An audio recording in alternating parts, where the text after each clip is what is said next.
3, 2, 1. Today is Blue Monday. Which is known as the most depressing day of the year, and why it's important that me and you have a chat today, because I know most of your life you've suffered with depression, and it's stated clearly in your book that you've taken 3 attempts on your life. Can you divulge a little bit into what really went on and what was going through your mind? Yeah, I mean, the first time I attempted to take my life, I was on a bender for five weeks, and I just couldn't see a way out.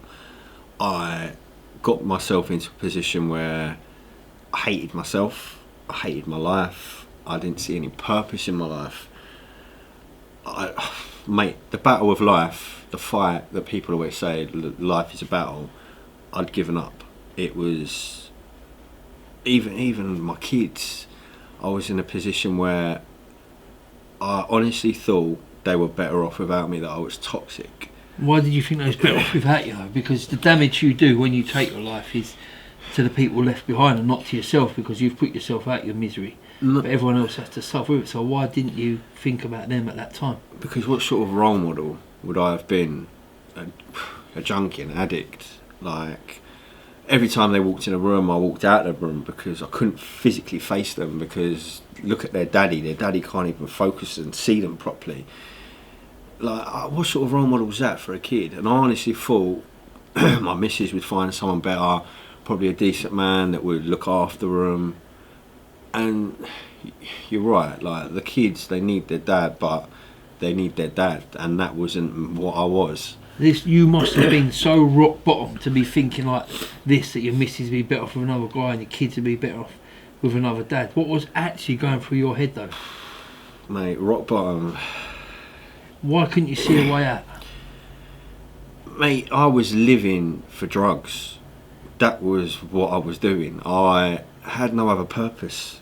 I was even working, but my work was revolving around my drugs. I mean, I could not stop taking tramadol, gear. I just couldn't stop. As much as I hated it, as much as I wanted it, I just physically wasn't strong enough to get the right help. I couldn't speak about it because I just thought, I'm a proud man, like, I don't want to admit I've got an issue. I held it all inside. What, you see it as a weakness then, that you felt this way? Because physically you're a strong man, so, yeah. And mentally what you was broken. Mate, broken is not even a word, mate. I was in pieces, and that, putting it back together is a hard thing, but it can be done. But in that situation, when you feel that much pain that you're prepared to take your life, it's a horrible situation to be. So the first time, obviously, thank God, didn't work. No. I don't want to go into amount, but how did it happen? It was pills, wasn't it?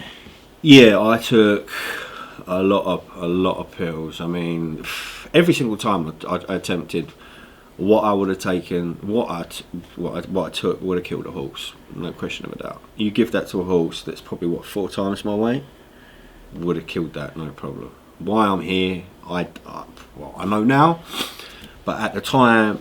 Talk to me about the other times though. So the first time, how did you feel when you come out of that, knowing that you were still here? What was in honestly, your head? Yeah.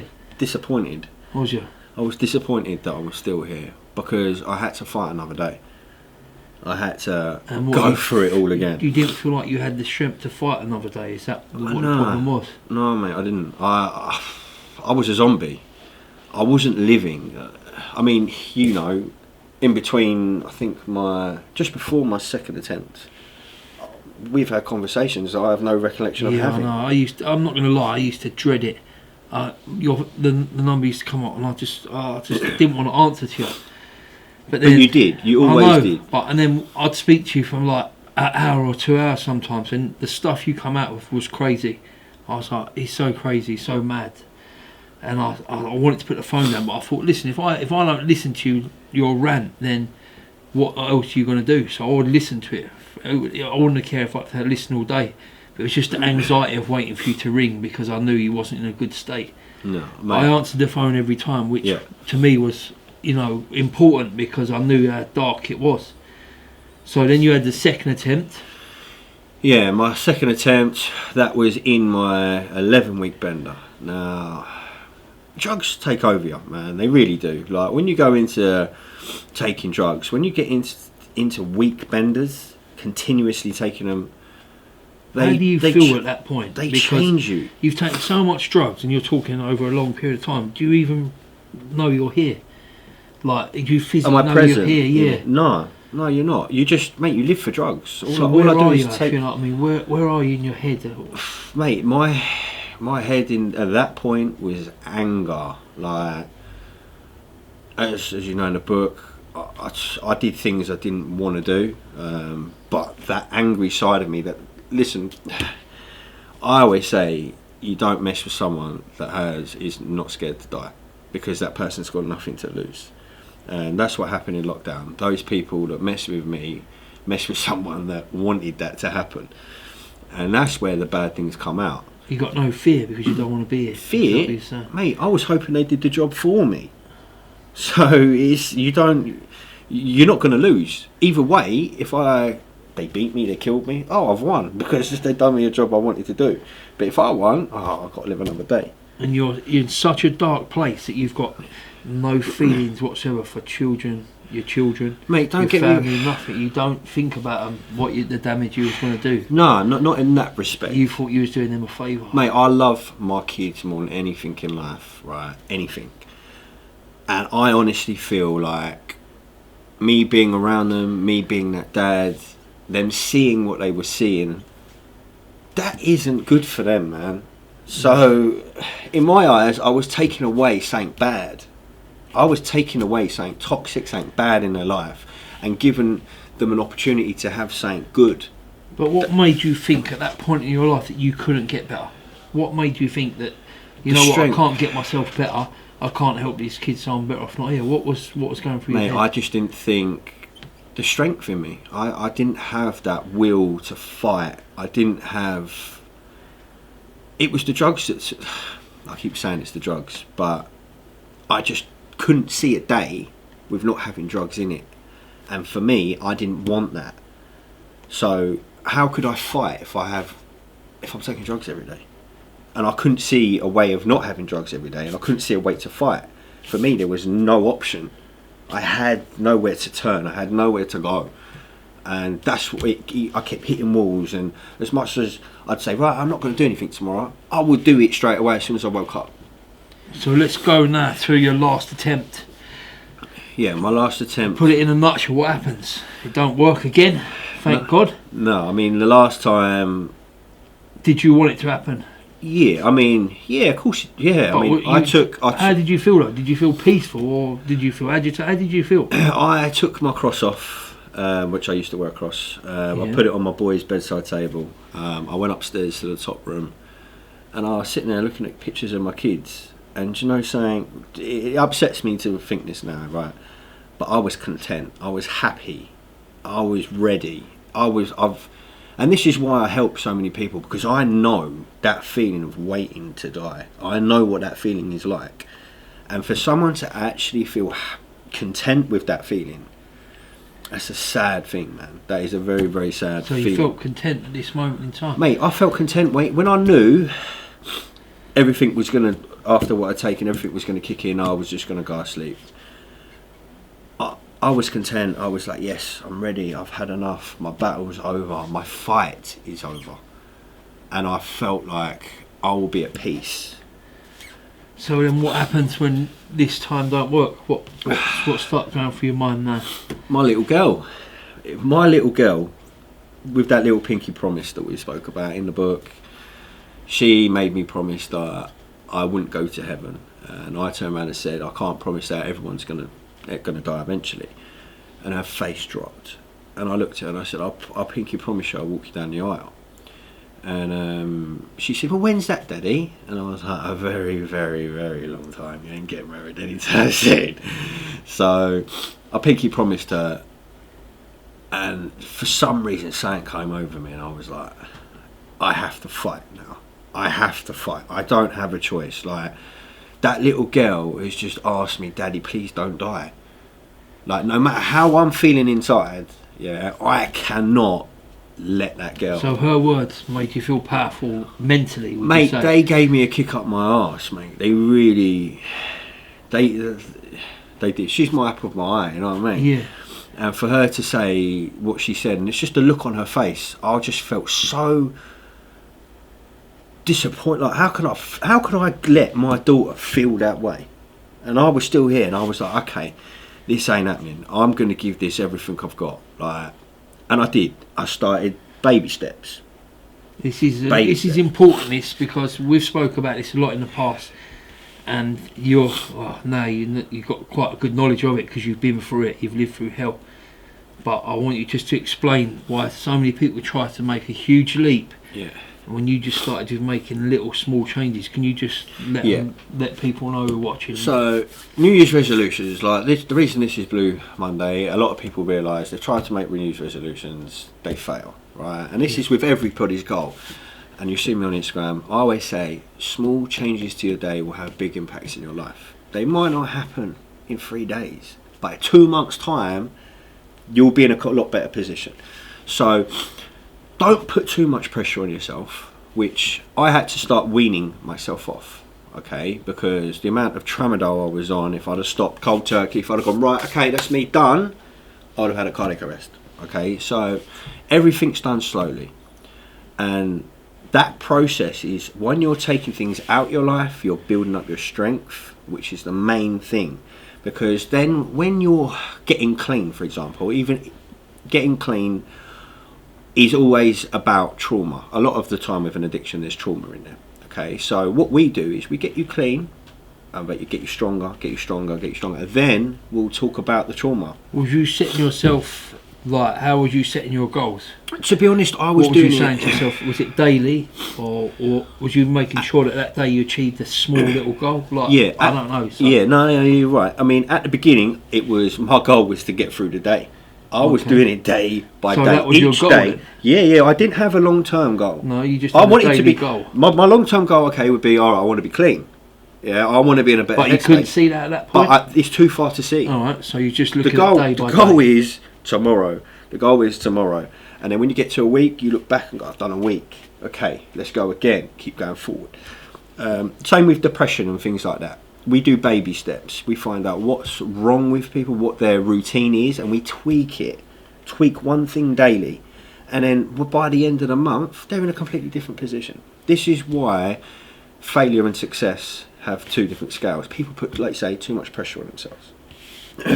So there is hope for every single person. Every single person. If you can do it, if you can go through wanting to take your life 3 times, not wanting to be here, thank the Lord that you're still here, and you can go through that, and you've achieved what you have, and now your main goal is helping others. Yep. So anything you've set a milestone here that it can be achieved as long as you do these little steps. Yes. So don't rush it. That's what this is the message. Yeah, this is it. I mean, everybody I work with, they're all succeeding.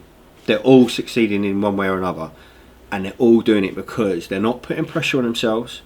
Listen, everyone speaks about addiction and relapse. Oh, you've relapsed, you failed. No, you haven't failed. Okay, the road to being clean ain't a straight road, mate. It bends, it winds.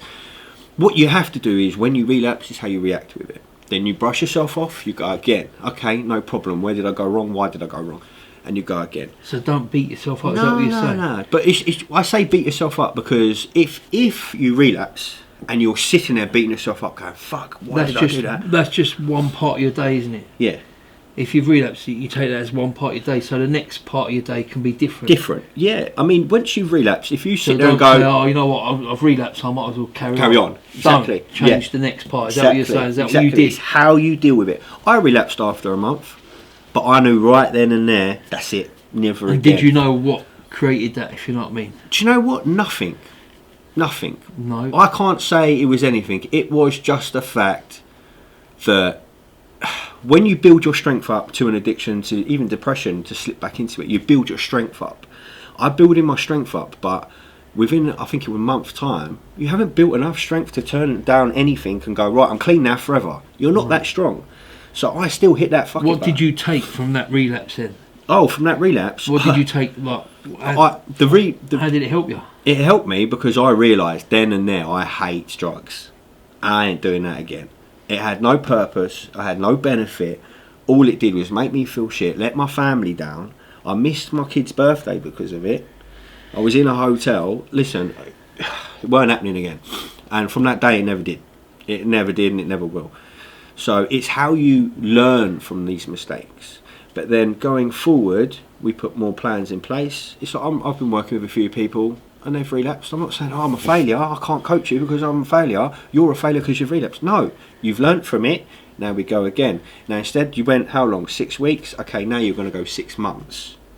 So that's the progression. But people might look at that and go, they've relapsed. They're going back down the same road. No, they're not. No, they're not. That needs to happen. Don't be afraid of these slip-ups. They may happen. No. And if you've been an addict most of your life, that's what could happen at any point. It so could don't happen. Worry yourself. Yeah. Don't let it put you off your It's just daily goals. It's just a slip-up for that day. You stick to your goals every day. And the thing that the lady that actually relapsed, what she did good, the day after, she felt like shit, obviously. The day after that, she was straight back into her routine, going back into everything again. She knows what she did. She hated it. And that's sometimes I think with an addict, when you do it, you get curious. And I think that was what was with me. Like a month in, I was like, do I miss it? Do I not miss it? I could do with a line. And that was all going through my head. And when I weren't strong enough, I couldn't say no. So I went, right, okay, I did it. But then when I did it, I was like, why? That little voice that said, I fancy a line, or I wonder what it's like. Eat shit. So you've squashed that voice. All right, so let's give people out there, coming from you, give them I just want 3 little pointers that will help them. What could you say will in what help aspect? you? Like to addiction, to suicide, to depression? In what way do you want 3 pointers? I want 3 pointers just to help them from today onwards. So if someone's got an addiction, someone's suffering from depression, so what 3 little tips could you give them just to make a start? First thing, you've got to believe in yourself. Right. Okay? You've always got to believe in yourself, because a lot of people, they doubt themselves. I don't know if I can do this. No. Be strong. Belief. Belief. Belief is number 1. There you go. Yeah. Belief is number 1. Yeah. Always have structure to your days. Okay? So, for example, for me, my worst time of the day was 3-4 o'clock. 3-4 o'clock, I'll come, my body would start going, I could do with a bit of gear, and that's my thing. So what I did was I changed my gym to 3-4 o'clock. So when that was happening, I was training. So try and find a little something during that time. You divert yourself. Okay. So the structure in your day, find out when you're most vulnerable, divert yourself. All right. Okay, so when you divert yourself, you're taking your mind and your attention off from what you want to something else. Exactly that that. you enjoy. Exactly, but make sure it's something you enjoy. Even walking the dogs. I've done it with a few people at the moment. They enjoy walking their dogs. So when they're vulnerable, they're out walking their dogs. They leave their phone at home. They're walking their dogs. What else? The third. So we've got belief, structure, and what would I say? Come on, what did you use? Belief, structure. How about hope? Hope for a better day.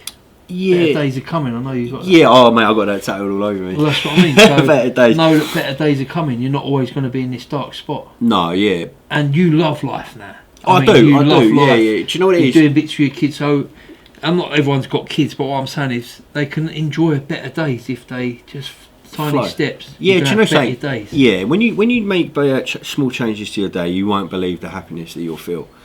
And it's only small steps, because they're only small changes. So you're not changing massive amounts of your day. You're not rearranging the whole thing. You're just adding little bits in. But believe you me, come a month, that happiness that you've achieved so much, you've got a good routine, that depression that you were sitting around going, I don't want to do nothing, it's disappearing. And that's what will make you so proud of yourself. And I think that's one in there as well. So the 3 bits we've got are belief, structure, and better days are coming. I like that one. All better right. days are coming. Hold on, give me a hug. I'm going to end it on a hug, man. Love, bro. Amazing. Beautiful. That was hard.